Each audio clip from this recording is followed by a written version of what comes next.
ห่วยผู้ชาวทางไหนแหละมายืนนี่ห่วยไม่ใช่กูบ่า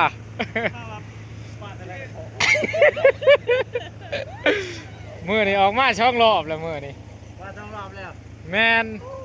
ตัวพวกเนี่ยแจกกันเลยกับนปุกโอ้แข่งพ้นมาแต่โหดมายังเลยมาเชื่อน้ำมันเท่าไรล่ะนี่ล้านหกเป็นสองโอ้ล้านหกตัวไรแหละใส่น้ำกลตัวไรใส่ก่อนตัวหนาใส่ก่อนมันเหลือคือว่าเอาตัวนี้แหละกับตัวนี้ป้ามาเชื่อน้ำมันยัง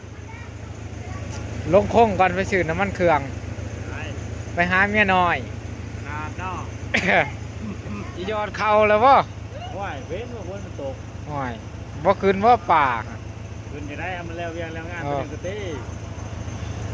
อย่าคืนจะรอกแม่นถากออกเลยไปจักยังออกแล้ว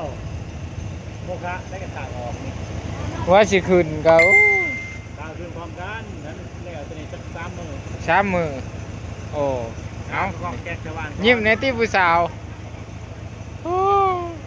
เก่งเนาะ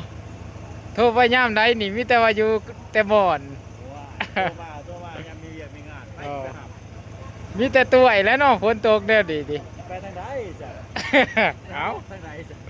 ว้าวว่าไปคนไปหยอดช่อยนี่เอาอะไรไปดิทางัวได้แล้วนี่กานั่นกาบังคารโอ้